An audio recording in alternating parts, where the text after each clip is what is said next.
بسم اللہ الرحمن الرحیم۔ اللہ کے نام سے شروع جو بڑا مہربان نہایت رحم والا ہے۔ السلام علیکم دوستو، کائنات اسلام میں خوش آمدید۔ ایک پیاری دعا کے ساتھ، اے رب کائنات، ہم تیرے پاک نام سے دن کی ابتدا کرتے ہیں۔ یا رب، ہمارے دین و دنیا بہتر فرما اور اپنے لامحدود خزانوں سے رزق حلال عطا فرما اور مجھ سے جڑے تمام احباب کے لیے آسانیاں عطا فرما، آمین ثم آمین۔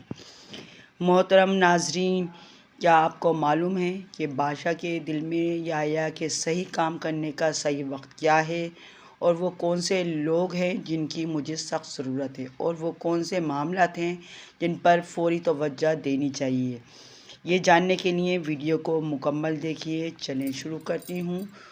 ایک بار کا واقعہ ہے، ایک بادشاہ کے دل میں یہ خیال آیا کہ کتنا اچھا ہو اگر مجھے یہ معلوم ہو جایا کرے کہ صحیح کام کرنے کا صحیح وقت کیا ہے، وہ کون لوگ ہیں جن کی مجھے سخت ضرورت ہے، اور وہ کون سے معاملات ہیں جن پر فوری توجہ دینی چاہیے۔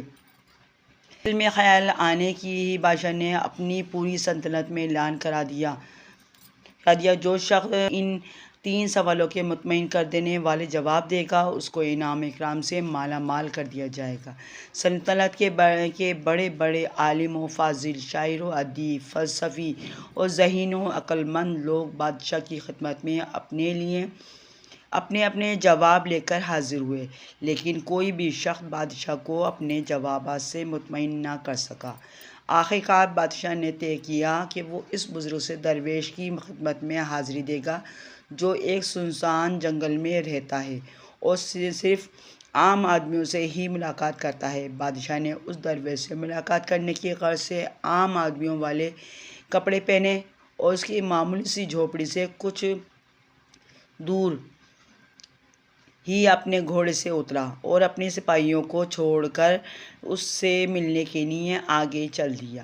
جب بادشاہ جھوپڑی کے قریب پہنچا تو اس وقت وہ درویش اپنی جھوپڑی کے سامنے پڑی ہوئی زمین کی گڑائی کر رہا تھا۔ بادشاہ کو دیکھتے ہی اس نے اپنی عادت کے مطابق پہلے سلام کیا اور پھر اپنے کام میں مصروف ہو گیا۔ بادشاہ نے درویش کی خدمت میں بڑے ادب سے عرض کیا، اے بزرگ درویش، میں آپ کے پاس اپنے 3 سوالوں کے جواب لینے آیا ہوں، اور وہ یہ ہیں: صحیح کام کرنے کا صحیح وقت کیا ہے، وہ کون لوگ ہیں جن کی مجھے بہت سخت ضرورت ہے، اور وہ کون سے معاملات ہیں جن پر فوری توجہ دینی چاہیے۔ درویش نے بادشاہ کی تینوں سوال بہت غور سے سنے، لیکن کوئی جواب نہیں دیا، بلکہ پھر زمین میں گوڑنا شروع کر دیا۔ اب تھک گئے ہوں گے، لائیے پھاوڑا مجھے دے دیجیے، تھوڑی دیر آپ کا کام میں کروں گا۔ بادشاہ نے درویش سے پھاوڑا لیتے ہوئے کہا، شکریہ۔ درویش نے یہ کہہ کر پھاوڑا بادشاہ کو دیا اور خود زمین پر بیٹھ گیا۔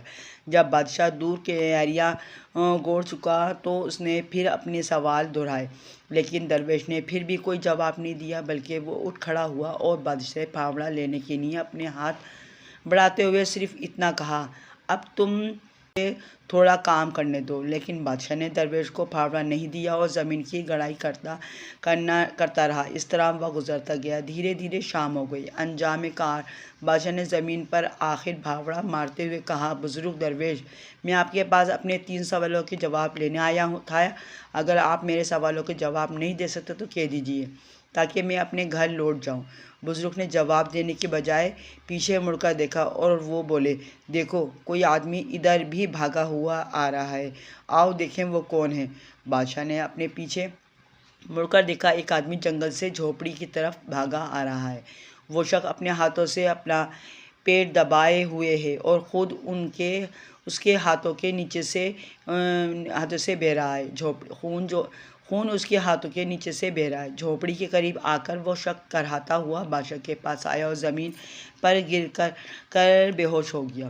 بادشاہ اور درویش نے اس آدمی کے زخم کو غور سے دیکھا، اس کے پیٹ پر بڑا سا زخم تھا۔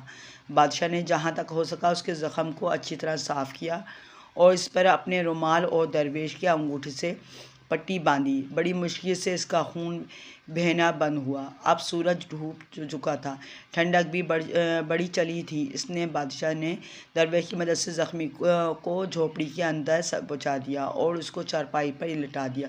کچھ دیر کے بعد وہ زخمی شخص سو گیا۔ بادشاہ بھی دن بھر کی دوڑ دھوپ اور کام کی وجہ سے اتنا تھک گیا تھا کہ وہ دہلیز پر ہی سو گیا۔ صبح جب بادشاہ کی آنکھ کھلی تو اس نے دیکھا کہ چارپائی پر پڑا ہوا زخمی اپنی چمکتی ہوئی آنکھوں سے اسے ٹٹکی باندھے دیکھ رہا ہے۔ مجھے معاف کر دیجیے میرے آقا، اس زخمی نے بادشاہ سے التجا کی۔ میں تم کو نہیں جانتا، اور جب جانتا نہیں تو معاف کرنے یا نہ کرنے کا سوال ہی پیدا نہیں ہوتا۔ بادشاہ نے جواب دیا، میں آپ کا دشمن ہوں۔ آپ نے میرے بھائی کو قتل کرا دیا تھا اور اس کی جائیداد ضبط کر لی تھی۔ میں نے عہد کیا تھا کہ میں آپ کو قتل کر دوں گا۔ آج جب مجھے معلوم ہوا کہ آپ درویش سے ملنے گئے ہیں تو میں نے طے کیا کہ آپ جب واپس لوٹیں گے تو میں آپ کو راستے میں ہی قتل کر دوں گا۔ لیکن پورا دن گزر گیا اور آپ واپس نہیں لوٹے، تو میں آپ کا پتہ لگانے کے لیے اپنے ٹھکانے سے باہر آیا۔ جلد ہی آپ کے محافظ سپاہیوں سے میری مٹ بھیڑ ہو گئی۔ انہوں نے مجھے پہچان لیا اور مجھے زخمی کر دیا۔ میں اس سے بچ کر بھاگ نکلا، لیکن اگر آپ میرے زخموں پر پٹی نہ باندھتے تو میں زیادہ خون نکل جانے کی وجہ سے مر جاتا۔ میں نے آپ کو قتل کرنا چاہا لیکن آپ نے میری جان بچا لی۔ اب اگر میں زندہ رہا تو ساری عمر غلام بن کر آپ کی خدمت کرتا رہوں گا، مجھے معاف کر دیجیے۔ بادشاہ دشمن سے اتنی آسانی سے صلح کر کے اسے دوست بنا کر بہت خوش ہوا۔ اس نے اس کو معاف ہی نہیں کیا بلکہ اس سے یہ بھی کہا، میں اپنے خادموں اور شاہی طبیب کو تمہاری دیکھ بھال اور علاج کے لیے بھیج دوں گا اور تمہاری جائیداد بھی واپس کر دوں گا۔ زخمی آدمی سے رخصت ہو کر بادشاہ جھوپڑی سے باہر آیا اور درویش کو ادھر ادھر دیکھنے لگا، کیونکہ جانے سے پہلے وہ ایک بار پھر اپنے سوالوں کا جواب کرنے کی کوشش کرنا چاہتا تھا۔ درویش باہر اپنے گھٹنوں پر جھکا ہوا کیاریوں میں ہوائی کر رہا تھا جو ایک روز پہلے گوڑی اور بنائی گئی تھی۔ بادشاہ درویش کے پاس پہنچا اور بولا، بزرگوار، میں آخری بار اپنے سوالوں کے جواب کی درخواست کرتا ہوں۔ تم جواب پا چکے ہو لیکن شاید تمہاری سمجھ میں نہیں آیا۔ خیر، میں تفصیل سے بتاتا ہوں۔ اگر تم نے کل میری بزرگی پر ترس کھا کر ان کیاریوں کو میرے لیے گوڑا نہ ہوتا اور اپنے راستے چلے گئے ہوتے تو وہ آدمی تم پر حملہ کر دیتا، اس لیے وہ وقت بہت اہم تھا۔ جب تم کیاریوں کو گوڑ رہے تھے میں بہت اہم آدمی تھا اور میرے ساتھ نیکی کرنا سب سے اہم کام تھا۔ بات کو جب وہ آدمی بھاگ کر ہم لوگوں کے پاس آیا تو وہ بڑا اہم وقت تھا کیونکہ ہم اس کی دیکھ بھال کر رہے تھے۔ اگر تم اس کے زخموں پر پٹی نہ باندھتے تو وہ تم سے صلح کے بغیر مر جاتا، اس لیے وہ اہم آدمی تھا اور جو کچھ تم نے اس کے ساتھ کیا وہ بہت اہم کام تھا۔ اس لیے یاد رکھو کہ ایک ہی وقت میں بہت اہم ہے اور وہ ہے آپ یعنی موجودہ وقت، اس لیے کہ یہی وہ وقت ہے جب ہمیں کوئی موقع اور کوئی طاقت حاصل رہتی ہے۔ سب سے اہم آدمی وہ ہے اور جس کے ساتھ تم ہو، اس لیے کہ کسی کو نہیں معلوم کہ پھر کبھی اس سے معاملہ پڑے گا یا نہیں، اور سب سے اہم کام یہ ہے کہ اس کے ساتھ نیکی کی جائے، کیونکہ انسان کو اسی مقصد سے زندگی عطا ہوئی ہے۔ اللہ کے اتنا کہہ کر وہ رو پڑے اور پھر اپنے کام سے مصروف ہو گیا۔